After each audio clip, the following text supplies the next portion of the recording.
A pesar del enorme crecimiento económico y tecnológico de los últimos 200 a 300 años, hay un fenómeno realmente extraño pasando hoy en día. Las personas reportan que no son más felices de lo que eran antes. A pesar de que ha habido un crecimiento exponencial en muchas materias, no ha habido el mismo crecimiento proporcional en felicidad. Y eso para mí es un fenómeno realmente interesante. ¿Cómo es posible que estemos viviendo en un mundo que es muchísimo mejor de lo que era hace 200, 300 años atrás y aún así no seamos felices? Ese problema lo quiero abordar en este video desde dos distintos ángulos. Por un lado les quiero hablar del concepto de lo que se llama la ansiedad por estatus y por el otro lado les quiero hablar del problema de las cajas vacías. El origen de este problema parte hace ya más o menos 200, 300 años atrás con la llegada de dos grandes revoluciones. Por un lado estaba la Revolución Francesa y por el otro lado la independencia de Estados Unidos. En esos dos grandes movimientos sociales pasaron a importar grandes principios e ideas que permearon en toda la cultura occidental, particularmente las ideas de la igualdad, las ideas de la democracia,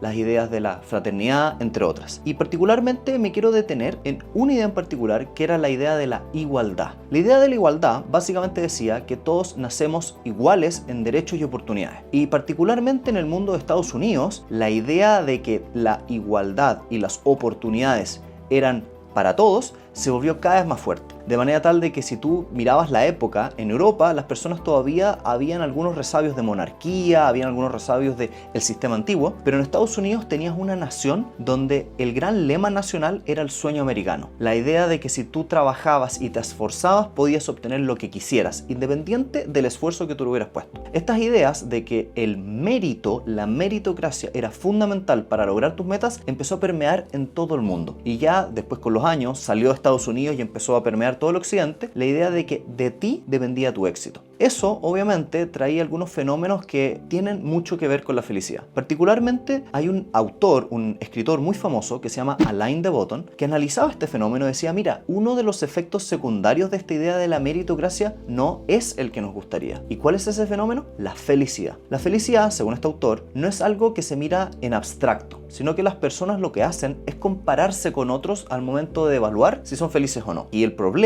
es que las personas no se comparan con los seres humanos de hace 200, 300 años atrás. No se comparan con sus pares de la Edad Media. No, lo que hacen es compararse con sus pares en la actualidad. Y eso trae muchos problemas, porque en concreto, si es que tú mezclas la idea de la meritocracia y la idea de la comparación, tienes un problema. Porque lo que ocurre es que las personas empiezan a decir, si es que yo he obtenido este éxito, depende de mi mérito, de mi esfuerzo. Y si yo he tenido fracasos, he tenido problemas en la vida, también, en la idea, depende de mi esfuerzo, de que no me esforcé lo suficiente, de que no fui lo suficientemente bueno. El problema está en que en la vida real, hoy en día se ha más que demostrado que las personas no solamente obtienen su éxito por su propio esfuerzo, sino también por el contexto donde nacieron, el contexto donde vivieron, el contexto histórico donde les tocó vivir, en otras palabras, todo lo que los rodea. Por lo tanto, empieza a darse una especie de movimiento más o menos complicado entre las fuerzas de la idea de la meritocracia y la felicidad. Porque tú empiezas a decir, yo me comparo para ver si soy feliz con mis pares, con mis vecinos, con mis amigos, con la gente que me rodea y veo las cosas que han logrado. Si esas personas han logrado obtener más éxito que yo, considero que ellas son más felices que yo y yo soy menos feliz que ellos. Pero por el otro lado, olvidamos el problema de que muchas veces ese éxito de la persona que está al lado no tiene que ver contigo. Tiene que ver con cosas que rodearon a esa persona y cosas que te rodearon a ti. No todos somos culpables de nuestras circunstancias y eso es sumamente interesante. Esto llevó a este escritor que le estoy diciendo, Alain de Botton, a hablar del concepto de la ansiedad por estatus. Esta idea de que las personas quieren tener un estatus igual o superior a sus pares y si no lo obtienen empiezan a sentir ansiedad y empiezan a sentir que no son lo suficientemente buenos. Y obviamente esto ha sido multiplicado en los últimos 20 años, desde que ese autor escribió ese libro, muchísimo con las redes sociales. Hoy en día ya no te comparas con tus vecinos más próximos. Hoy en día te comparas con la gente que sigues en Instagram, en TikTok, en Facebook. Y por lo tanto, lo que está empezando a generarse es que tú te comparas con personas que muestran una vida que muchas veces no es real. Y por lo tanto, empieza a generarse el problema de que tú ansías tener un estatus más alto de lo que tienes. Ansías comprar más cosas de las que deberías.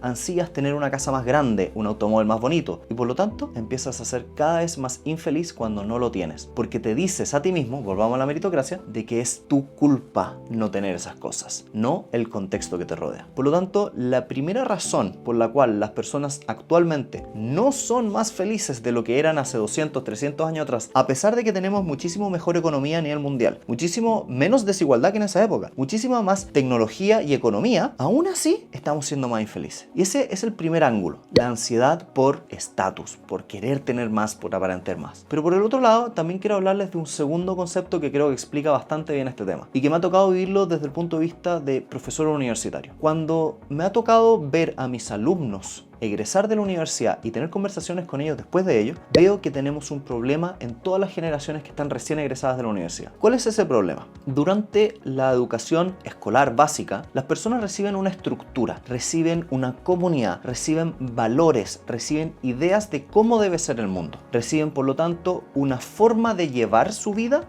y todos los pasos que tienen que seguir. La universidad sigue un sistema más o menos parecido. Los universitarios hoy en día que están entrando, lo que hacen es tener un horario, tener cursos, tener etapas, todos uno seguido del otro, encadenados a una expectativa, a un programa, a un currículum. Y esto le hace muy bien a la gente porque dentro de le da una estructura, le da un camino. Esto obviamente no es nuevo. A lo largo de la historia de la humanidad, las personas han recibido siempre un camino. Antiguamente era de sus familias o de las comunidades o los gremios que los acogían. Así, si tú vivías en la Edad Media y eras del gremio de los carniceros, bueno, los carniceros te daban un camino una vez que tú salías de tu hogar. Te daban un trabajo, te enseñaban un oficio y te enseñaban cuáles eran los valores y cómo tenías que apoyar esa comunidad. Hoy en día esa comunidad funciona relativamente igual a nivel de la escolaridad y al nivel de la universidad. Pero sin embargo, cuando salimos ocurre algo realmente interesante y que se relaciona con lo anterior. Ingresa la idea de la oportunidad, de la meritocracia, de hacer cosas distintas como tú quieras, cuando tú quieras, una vez que egreses. Y ahí entra lo que yo llamo el problema de las cajas vacías. El problema de las cajas vacías o la paradoja de las cajas vacías fue acuñado por un autor que se llama David Brooks. David Brooks nos decía que la juventud hoy en día está viviendo una crisis de identidad, una crisis de comunidad. ¿Por qué? Porque lo que les está ocurriendo es que cuando egresan de la universidad, las personas se están sintiendo cada vez más desorientadas. Y esto yo personalmente lo he visto en tanta gente que sale de la universidad. Cuando salen de la universidad les damos una primera caja. Les decimos, aquí tienes la caja de la libertad. Tú puedes hacer lo que tú quieras, cuando quieras y como quieras. Y ahí pasa algo súper extraño. Muchísimos jóvenes que egresan de la universidad realmente no saben hacia dónde quieren ir. Y a pesar de que les estamos entregando una caja, que es la caja de la libertad, no les estamos dando dirección. Y por lo tanto, la caja de la libertad para muchas personas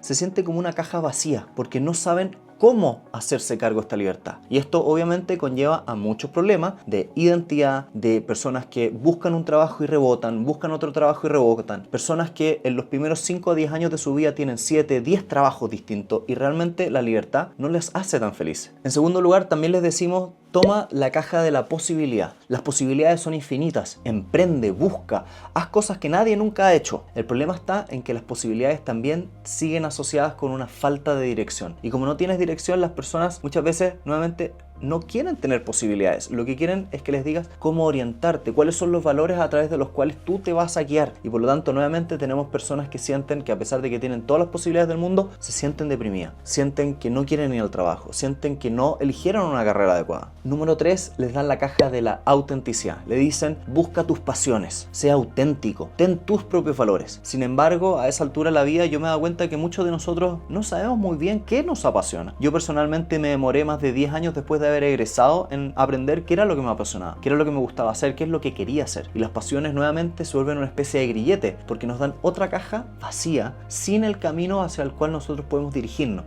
Y por lo tanto, nuevamente vienen las crisis de depresión, de identidad. Finalmente viene la caja de la autonomía. Haz lo que tú amas. Dedícate a aquellas cosas que tú quieres. Sin embargo, una vez más, no sabemos qué queremos. Nos falta saber hacia dónde vamos. Y todo esto, estas cajas vacías de la oportunidad, de la libertad, de la posibilidad, nos están empezando a decir que hay un problema más profundo. Hay un problema donde las personas se están empezando a sentir solas. Se están empezando a sentir sin un camino a seguir, sin una comunidad que los rodea. Y por lo tanto, a pesar de que les damos grandes cajas de libertad, meritocracia, oportunidades, se sienten cada vez menos felices. Ahora, ¿cómo las personas hoy en día se están enfrentando a este problema de la ansiedad por estatus o el problema de las cajas vacías al momento de egresar de la universidad? Por lo general, usan dos acercamientos que tienen sus problemas. Por un lado está lo que yo llamo la vida Instagram y por el otro lado está la vida del sobreexigido. La vida de Instagram, ¿en qué consiste? En personas que dicen, si es que yo he egresado a la universidad y no sé hacia dónde ir y estoy buscando estatus, lo mejor que puedo hacer es buscar experiencias, buscar la oportunidad de tener conciertos y cosas llamativas. En otras palabras, lo que hacen es buscar momentos.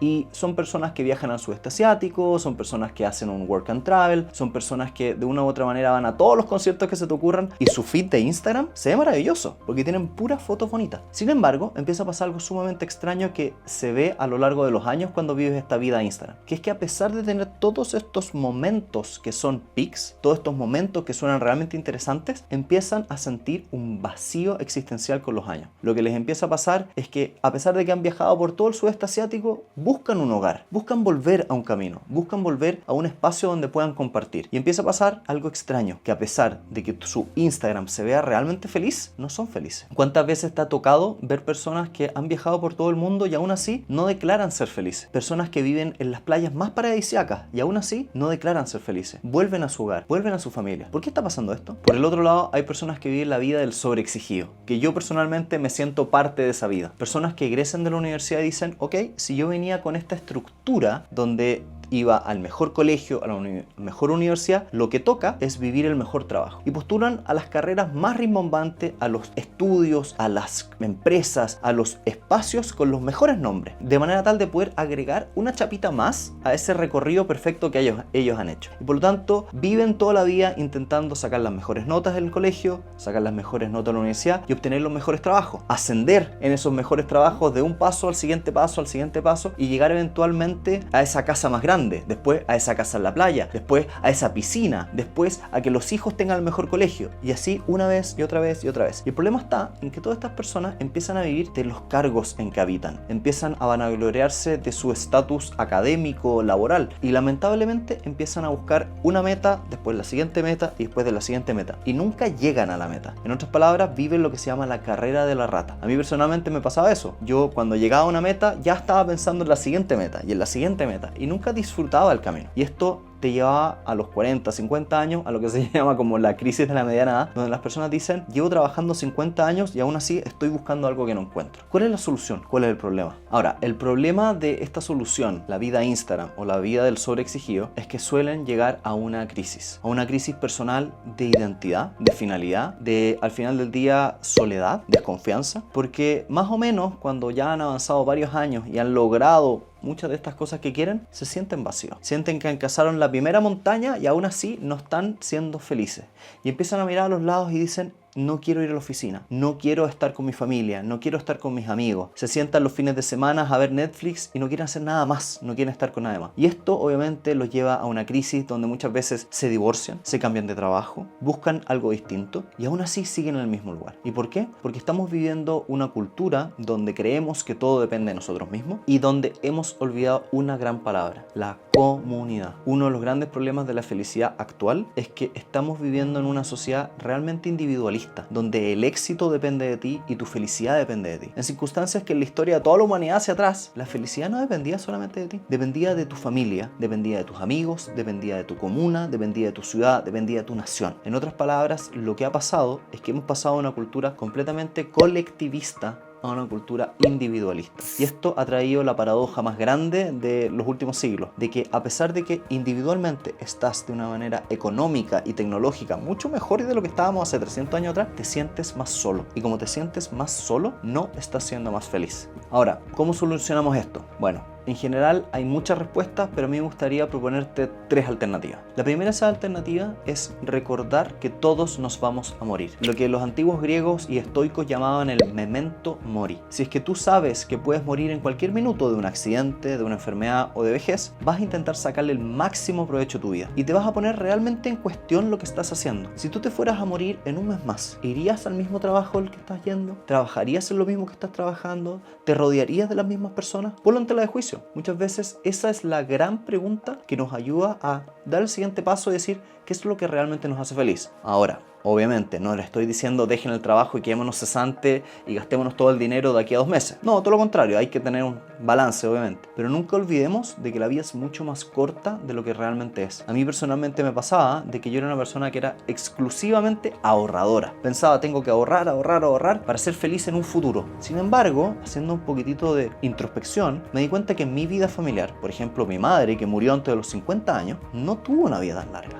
Y tuvo que empezar a usar el dinero que había acumulado. Y es por eso que yo he tomado decisiones hoy de hacer mi vida más feliz. He tomado la decisión de comprarme el auto de mis sueños y poder andar en él a pesar de que sea caro. ¿Por qué? Porque yo estoy viviendo la vida que estoy queriendo vivir de una manera que me haga feliz y nunca olvidando que puedo ser mañana un ataúd en un funeral. En segundo lugar, quiero invitarte a lo que se llama recorrer tu segunda montaña. Si bien la primera montaña era el éxito individual en el trabajo, en la sociedad, en lo económico, la segunda montaña es buscar algo que ayude a una comunidad. Y esa comunidad puede ser en torno a una familia, puede ser en torno a una vocación, puede ser en torno a una nación o puede ser en torno a una filosofía o una idea, no importa. Pero empieza a buscar una comunidad y empieza a entregar a los demás. Una de las formas de ser más feliz es entregar a los otros. Y eso es una de las cosas que más olvidamos hoy en día. Estamos cada vez más preocupados de nuestro mérito, nuestro éxito y olvidamos que todas las personas se sanan y son felices a través de la entrega a un prójimo. Y esto es sumamente entretenido porque hay varios estudios que corroboran que $1 gastado en uno mismo no te da el mismo nivel de felicidad que $1 gastado en otra persona. Hay muchos estudios que corroboran de que las cosas que se donan te hacen más feliz que las cosas que gastas en ti mismo. Hay muchos estudios que corroboran que no es el dinero que tú le das a las personas lo que los hace felices,